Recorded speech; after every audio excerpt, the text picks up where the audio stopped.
avoir donc plus de responsabilités à la main. C'est lui, Antoinetto, qui vient de donner à Darrell Poirier. Ouais, Antoinetto, on le sait, hein, c'est un joueur qui est capable de mettre... Et là, tout un point de l'ancien Choletais, l'ancien espoir Choletais qui nous met déjà un 3 points d'entrée de jeu et qui regarde le banc adversaire. Je ne sais pas si c'est ce que ça Je voulait sais dire. pas, mais il y a eu un signe vers le banc déjà d'entrée de jeu. Exactement, vers le banc Choletais et Darrell Poirier. C'est pas dans le shoot à 3 points qu'on l'attend, mais en tout cas là. Et oh, joli! Et c'est marrant parce que ce mouvement-là, encore une fois, chaque début de match. Marque ses matchs en mettant le ballon dans la raquette pour Nianta Diarra. Et là, il était pas du tout évident ce panier en déséquilibre. Et Valentin Bigotte dans la même position que Darrell Poirier, qui lui aussi. Les Choletais ont pris conscience de leurs soucis, mais ils n'arrivent pas à les rayer. Et là, ils commencent le match encore une fois par un problème sur un changement défensif et encore cet alley-oop. Il aura fallu quasiment attendre 2 minutes pour voir un tir manqué. Alors, on a vu le geste là de Horton qui a demandé la balle en l'air et ensuite il a fait un signe au niveau du cou. Non, non, c'est fini. Et le 3 points de Mike Stockton qui donne pour la première fois l'avantage, qui tout de suite a transmis à son meneur et capitaine. Rovat est à l'opposé, mais Mike Stockton finalement qui choisit de temporiser. Et il y revient, Mike Stockton, main droite, lui le gaucher. Naras pour Tarpey. Valentin Bigotte, le petit step back et deuxième shoot à 3 points. Et en défense sur un petit, allez, prend la balle, il joue. Et Horton qui marque son deuxième panier du match puisqu'il était à la conclusion du alley-oop tout à l'heure. Ou de Kadja Mikin, sans compter Scott Bamforth qui est en tenue sur le banc mais qui a priori ne devrait pas être utilisé ce soir. Antoinetto à 3 points encore une fois. C'est encore un changement qui, à mon sens, n'est pas encore assez agressif. C'est trop permissif défensivement. Et Grégor Rovat pour un deuxième tir primé. Quel festival à 3 points. Ouais, qui est l'adresse. Et les Manceaux qui continuent leur festival offensif. Hein. Ouais, 29 points marqués. Et à axer ses consignes sur la vigilance en défense et l'intensité. La passe de Stockton pour Makoundou, le dunk du jeune. Ah oui, il monte en puissance depuis le mois de janvier. Alors qu'il était l'un des tout meilleurs espoirs du championnat. A le profil pour endosser les responsabilités. Et ce soir, les Manceaux vont avoir besoin de lui. Compte tenu des absences, Mike Stockton, qu'est-ce qu'il est difficile à défendre quand il pénètre comme ça. Puis finir avec sa main gauche comme ça, c'est pas simple. Beaucoup plus impactant au niveau du scoring que la saison dernière, Mike Stockton, alors que là c'est Valentin Bigotte qui trouve encore le parquet. Ouais, bel exploit individuel de Chroma. Et Tarpey a fait son retour également côté Manceaux, alors que là, Brown, dos, panier, magnifique mouvement. Lui aussi, il est en vue depuis 2 matchs. Face à Terry Tarpey. Darrell Poirier qui n'est pas sorti encore, j'ai l'impression. Oh, bonne passe. Et le alley-oop. Et Terry Tarpey en possession du ballon pour les Sartois. Darrell Poirier qui va les provoquer face à Aaron Jones. Oh, le tir. Oh, c'est dur. Oh, il semblait mal parti ce tir. Je ne sais pas s'il a voulu le mettre avec la planche. 12 points avec 4 paniers primés pour Antoinetto dans le premier quart-temps. Et Antoinetto n'a pas réussi à faire fructifier son capital depuis. Et Antoinetto, plus que 3 secondes sur cette possession qui ressort pour Naras. Et au bout d'un moment, ça pouvait rentrer. Et bien voilà. Il reste 12 secondes sur la possession. Voilà, là, il a pris sans réfléchir, contrairement à tout à l'heure. Et encore une petite dédicace au banc.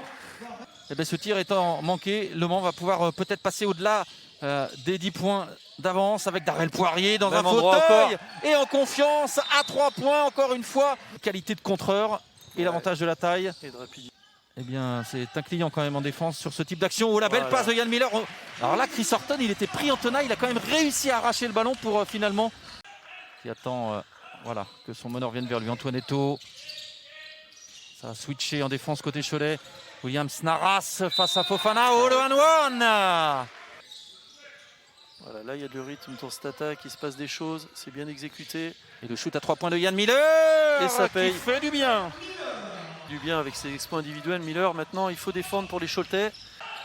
Il y a un peu plus de contact. Et Antoinetto qui a donné à Valentin Bigotte. Oh oui, il est à l'aise sur ce genre d'action, Valentin Bigotte, alors que ça avait pas mal défendu pourtant côté Choletais. C'est pas anodin hein, si Fofana a débuté dans le 5 dans cette deuxième mi-temps, Cédric, parce que c'est le défenseur et c'est là que le bas blesse ce soir pour Cholet. Et en revanche, il y a des pertes de balles. Fort défensif hein, quand on fait un stop comme ça et qu'on sent que du banc, ça réagit. Et ça entretient la dynamique. Oh, mésentente entre Vito Braun et Antoinetto. Il y aura une possession de chaque côté dans cette fin de troisième quart-temps. Antoinetto qui a demandé un écran, qui va finalement prendre le shoot à 3 points. Et c'est réussi Antoine Eto'o qui n'avait plus marqué à 3 points depuis un petit moment. Il y avait de l'intensité. Oh, le rebond de Nyantadira qui va ressortir pour Rovat. Plus que 4 secondes sur cette possession. Rovat qui prend le tir, mais qui manque. Oh, finalement, c'est Chris Horton qui va conclure pour ramener son équipe donc à... Il y a un espoir pour l'avoir dans une dizaine de jours pour le match retour en principauté. Et là, c'est un shoot à 3 points manqué de Miller. Oh, revanche, le dunk. Ça n'est pas conforme à la physionomie du match. Et la bonne nouvelle, c'est qu'il va y avoir un match serré pour ce joli derby. Oh, l'égalisation signée Chris Horton sur cette passe de Yann Miller. Égalité parfaite.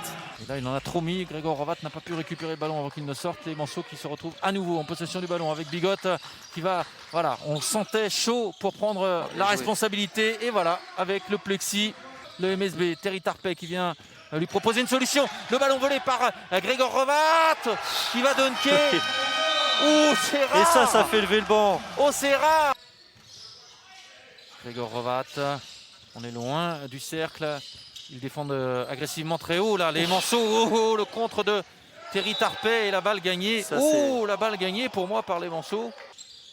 Et donc c'est le MSB qui est à nouveau en possession du ballon avec l'écran de Darrell Poirier là qui gêne Mike Stockton et c'est Valentin Bigotte qui passe pour une passe décisive.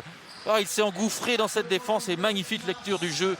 Voilà, avantage pour Stockton sur un grand, il va pouvoir le jouer en 1 contre 1. Ouh, la passe en revanche, elle n'est pas bonne, même s'il réclame une faute, Mike Stockton. Et là, il y a une possibilité de contre-attaque pour le MSB avec Terry Tarpey où il est ouvert à 3 points. Valentin Bigotte, il sanctionne. Ramonet ne réussit pas à prendre le rebond. Les Choletais qui misent beaucoup sur leur qualité athlétique, mais à un moment, il faut aussi... Même endroit, dans le même endroit. Et voilà, Valentin Bigotte, le tueur. Deuxième panier à 3 points. Il y a un peu de panique effectivement côté Choletais. C'est l'impression que ça donne. Et regardez Valentin Bigotte qui est encore ouvert. Oh là là. Et oui, mais il est en confiance Valentin. Tiens, ce match maintenant, Williams Naras qui va provoquer Horton. Oh, bien joué Chris Horton qui a réussi à voler le ballon et qui va lancer la contre-attaque avec Grégor Rovat. Shooté à 3 points. C'est pas vu de la patience. On a trouvé le meilleur shoot possible. Il est capable de les marquer. Bon. Et en contre-attaque, Darrell Poirier qui va dunker avec le 1-1. Il se fait chambrer au passage. Et là, c'est pas souvent qu'on voit. Et les Choletais qui vont perdre un match important. Ça se complique dans la course au maintien pour Cholet Basket. Yohan Makoundou qui va de son dunk et qui regarde Darrell Poirier, les deux hommes qui en rigolent. Un dernier panier qui ne changera évidemment rien à l'affaire. Magnifique victoire de du Mans Sarthe Basket. Autant Cholet